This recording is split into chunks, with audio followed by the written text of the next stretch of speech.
Selamat datang di pembelajaran perpajakan Indonesia. Pada bagian ini, kita akan membahas tentang ketentuan umum dan tata cara perpajakan. Pajak merupakan tulang punggung penerimaan negara. Melalui pajak, negara membiayai pembangunan, layanan publik, hingga operasional pemerintahan. Di Indonesia, aturan dasar perpajakan diatur dalam Undang-Undang Ketentuan Umum dan Tata Cara Perpajakan yang menjadi landasan utama dalam administrasi perpajakan. Bagi wajib pajak, memahami ketentuan umum dan tata cara perpajakan itu penting. Karena di dalamnya diatur hak dan kewajiban yang harus dipenuhi agar kita bisa menjalankan kewajiban perpajakan secara benar dan tepat waktu. Sekarang kita masuk ke konsep dasar. Pajak adalah kontribusi wajib kepada negara yang bersifat memaksa, berdasarkan undang-undang, tanpa imbalan langsung, dan digunakan untuk kemakmuran rakyat. Pajak memiliki beberapa fungsi utama. Pertama, fungsi anggaran. Artinya, pajak digunakan untuk membiayai pengeluaran negara mulai dari gaji pegawai hingga pembangunan infrastruktur. Kedua, fungsi mengatur. Dengan adanya pajak, pemerintah memiliki dana untuk menjalankan kebijakan yang berhubungan dengan stabilitas harga, misalnya, memberikan insentif pajak untuk menarik investasi. Ketiga, fungsi stabilitas. Pajak membantu mengendalikan inflasi dan menjaga kestabilan ekonomi. Dan keempat, fungsi redistribusi pendapatan. Melalui pajak, pemerintah dapat mengurangi kesenjangan ekonomi di masyarakat. Di Indonesia, terdapat 3 sistem pemungutan pajak. Pertama, Self-Assessment System. Dalam sistem ini, wajib pajak menghitung, membayar, dan melaporkan sendiri pajaknya. Ini adalah sistem yang paling utama digunakan. Kedua, Official Assessment System. Di sini, besarnya pajak ditentukan oleh pemerintah.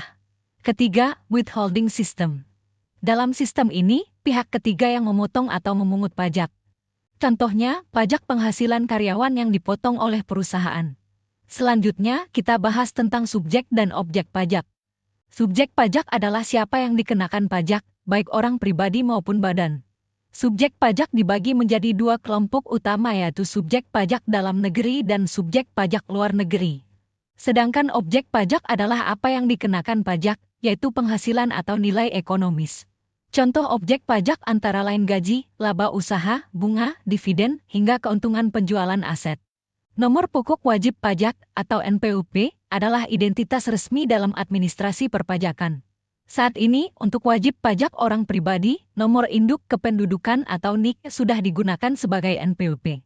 NPWP berfungsi sebagai identitas perpajakan, alat administrasi, dan syarat dalam berbagai aktivitas seperti perbankan dan bisnis. Surat pemberitahuan atau SPT adalah sarana bagi wajib pajak untuk melaporkan pajaknya. Melalui SPT, kita melaporkan penghasilan, pajak terutang, dan pembayaran pajak. Ada 2 jenis SPT yaitu SPT masa yang dilaporkan setiap periode dan SPT tahunan yang dilaporkan setiap tahun. Sebagai wajib pajak, kita memiliki hak dan kewajiban. Hak kita antara lain, mendapatkan informasi, pelayanan yang adil, serta perlindungan atas data perpajakan. Sementara kewajiban kita adalah melaporkan SPT dengan benar, bersikap jujur, dan menyampaikan informasi yang diperlukan secara kooperatif. Terakhir, kita bahas pemeriksaan pajak. Pemeriksaan dilakukan untuk menguji kepatuhan wajib pajak. Proses ini dilakukan secara profesional dan berdasarkan standar tertentu. Hasil pemeriksaan bisa berupa kurang bayar, lebih bayar, atau nihil. Dan dari hasil tersebut dapat diterbitkan berbagai ketetapan pajak seperti SKPKB, SKPLB, atau SKPN. Dari materi ini kita bisa mengetahui bahwa memahami ketentuan umum dan tata cara perpajakan bukan hanya kewajiban, tetapi juga kunci untuk menjadi wajib pajak yang patuh dan cerdas. Dengan pemahaman yang baik, kita tidak hanya menghindari kesalahan, tetapi juga berkontribusi bagi pembangunan negara. Terima kasih telah mengikuti pembelajaran ini. Sampai ketemu di materi berikutnya.